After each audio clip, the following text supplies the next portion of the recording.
Fourth object അല്ലേ നമ്മൾ പറഞ്ഞുകൊണ്ടിരുന്നത്, to open branches for retail distribution.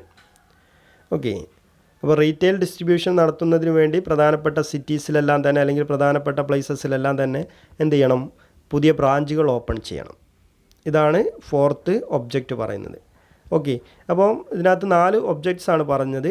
First one, to arrange for the purchase of consumer goods and sales its members and public at reasonable prices. അല്ലേ, സാധനങ്ങളും ഒക്കെ പിന്നെ consumer goods വാങ്ങിക്കുന്നു, അത് reasonable ആയിട്ടുള്ള പ്രൈസിന് മെമ്പേഴ്സിനും പബ്ലിക്കിനും ഡിസ്ട്രിബ്യൂട്ട് ചെയ്യുക എന്നുള്ളത്. Second, to set up manufacturing unit of consumer goods. Consumers ഗുഡ്സിൻ്റെ മാനുഫാക്ചറിങ് യൂണിറ്റുകൾ എന്ത് ചെയ്യണം, സെറ്റപ്പ് ചെയ്യണം. അതുപോലെ തന്നെ അഫിലിയേറ്റഡ് സൊസൈറ്റീസിൻ്റെ കോർഡിനേഷനും അസിസ്റ്റൻസിനും ഡെവലപ്മെൻറ്റിനും വേണ്ടി പ്രവർത്തിക്കണം.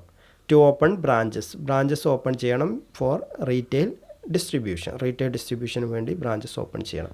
ഇങ്ങനെ 4 ഒബ്ജക്ട്സ് ആണ് അതിനകത്ത് പറഞ്ഞിട്ടുണ്ടായിരുന്നത്. നെക്സ്റ്റ് ഹെഡിങ് വരുന്നത് ലാബിലിറ്റിയാണ്.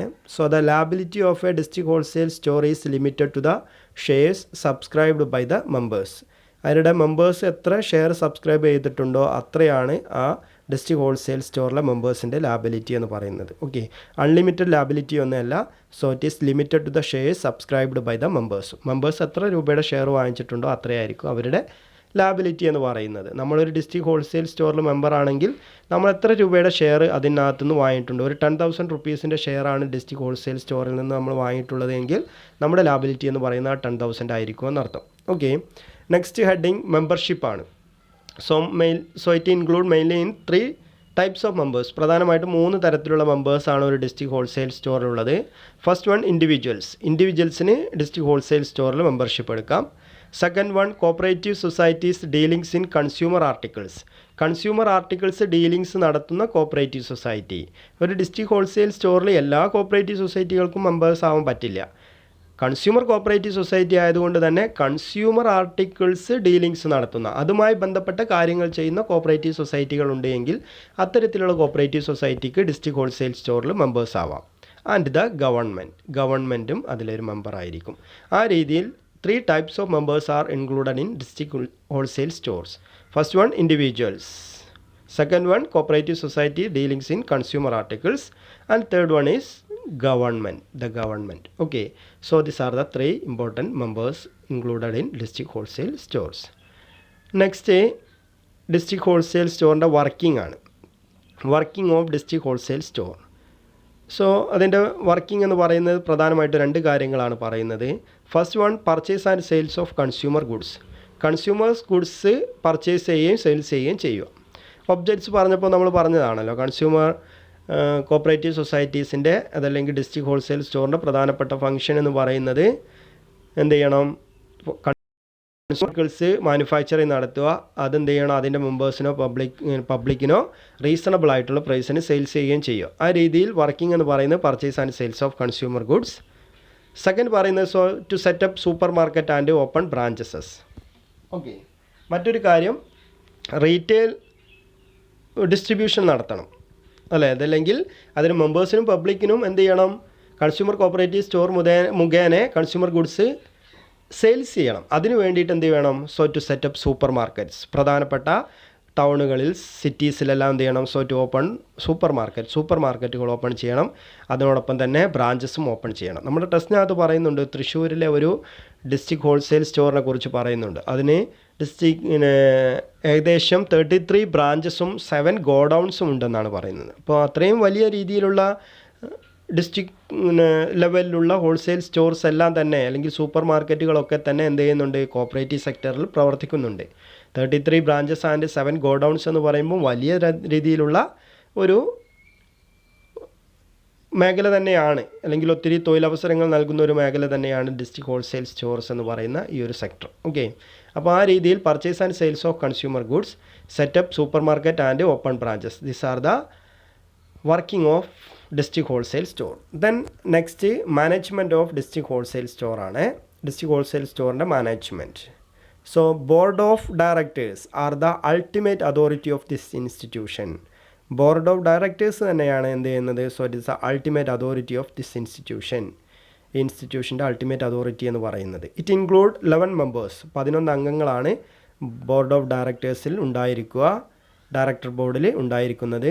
അതിന് 5 representative of affiliated primary societies. 5 representative എവിടെ നിന്നാണ്? പ്രൈമറി സൊസൈറ്റിയിൽ നിന്നാണ്. ഇപ്പോൾ പ്രൈമറി കൺസ്യൂമർ കോപ്പറേറ്റീവ് സൊസൈറ്റികളുണ്ടല്ലോ, ഏകദേശം 333 primary housing cooperative consumer cooperative societies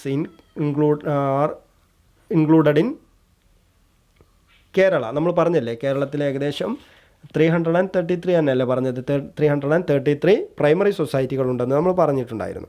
അപ്പോൾ അത്തരത്തിലുള്ള പ്രൈമറി സൊസൈറ്റികളിൽ നിന്നുള്ള 5 റെപ്രസെൻറ്റേറ്റീവ്സ് ഉണ്ടായിരിക്കും. Then 3 representative of individuals, 3 representative എവിടെ നിന്നാണ്? ഇൻഡിവിജ്വൽസിൻ്റെ ഇടയിൽ നിന്നാണ്. Then 2 government nominees. Then 1 nominee of district cooperative bank, district cooperative ബാങ്കിൽ നിന്ന് ഒരു നോമിനി ഉണ്ടായിരിക്കും. ഇങ്ങനെ 11 മെമ്പേഴ്സ് ഉൾക്കൊള്ളുന്നതാണ് ഇതിൻ്റെ board of directors. 5, 3, 2 and 1, 11 members തന്നെയല്ലേ, 11 മെമ്പേഴ്സ് ഉൾക്കൊള്ളുന്നതാണ് ഇതിൻ്റെ board of directors. Okay, 5 representative of affiliated primary societies, 3 representative of individuals, 2 government nominees and 1 nominee of the district cooperative bank. These are the management. Then next, last point, profit distribution. ഒരു district consumer cooperative society അതിന് കിട്ടുന്ന ലാഭം എങ്ങനെയാണ് distribute ചെയ്യുന്നതെന്നുള്ളതാണ്. Profit കിട്ടിക്കഴിഞ്ഞാൽ ഒരു cooperative സൊസൈറ്റിയുടെ main aim എന്ന് പറയുന്നത് പ്രോഫിറ്റ് ഏൺ ചെയ്യുകയല്ല എന്ന് നമ്മൾ പറഞ്ഞിട്ടുണ്ടായിരുന്നു അല്ലേ. സോ ടു പ്രൊവൈഡ് സർവീസ്, സേവനമാണ് കൺസ്യൂമർ കോപ്പറേറ്റീവ് സൊസൈറ്റി, അല്ലെങ്കിൽ സർവീസ് മോട്ടീവാണ്. അപ്പോൾ അത്തരത്തിലാണെങ്കിലും കൺസ്യൂമർ കോപ്പറേറ്റീവ് സൊസൈറ്റി അതല്ലെങ്കിൽ കോപ്പറേറ്റീവ് സെക്ടേഴ്സിൽ പ്രവർത്തിക്കുന്ന സ്ഥാപനങ്ങൾക്ക് ലാഭം കിട്ടാറുണ്ട്. അപ്പോൾ കിട്ടുന്ന ലാഭം അവരെങ്ങനെ ഡിസ്ട്രിബ്യൂട്ട് ചെയ്യണമെന്നുള്ളതാണ്. ഒരു കൃത്യമായിട്ടൊരു പാറ്റേൺ ഉണ്ട് അവർക്ക് കിട്ടുന്ന ലാഭം എങ്ങനെയോ ഡിസ്ട്രിബ്യൂട്ട് ചെയ്യാൻ പറ്റൂ എന്നുള്ളത്. അപ്പോൾ ഒരു ഡിസ്ട്രിക്ട് ഹോൾസെയിൽ സ്റ്റോറ് അതിന് കിട്ടുന്ന ലാഭം ഏത് രീതിയിലാണ് ഡിസ്ട്രിബ്യൂട്ട് ചെയ്യുന്നത് നോക്കാം. First point, not less than 15% to the reserve fund. കിട്ടുന്ന ലാഭത്തിൻ്റെ 15% കുറവായിട്ട്, നോട്ട് ലെസ് ദാൻ കുറയാതെ എന്ത് ചെയ്യണം? റിസർവ് ഫണ്ടിലേക്ക് മാറ്റി വെക്കണം. ഓക്കെ, കിട്ടുന്ന ലാഭത്തിൻ്റെ 15% കുറയാതെ എങ്ങോട്ട് മാറ്റി വെക്കണം? റിസർവ് ഫണ്ടിലേക്ക് മാറ്റി വെക്കണം. റിസർവ് ഫണ്ട് ക്രിയേറ്റ് ചെയ്യാൻ വേണ്ടി മാറ്റി വെക്കണം. Then education fund as per റൂൾസിൽ പറഞ്ഞത് പ്രകാരമുള്ള എഡ്യൂക്കേഷൻ ഫണ്ടിലേക്ക് അതിനാവശ്യമായിട്ടുള്ള തുക മാറ്റിവെക്കണം. Then dividend not more than 20%. Dividend കൊടുക്കുന്നത് 20% കൂടാൻ പാടില്ല. അങ്ങനെ ചെയ്തതിന് ശേഷം റിമൈനിങ് ബാലൻസ്, കൂടുതൽ ബാലൻസ് എന്തെങ്കിലും ഉണ്ടെങ്കിൽ given bonus to the employees. ആ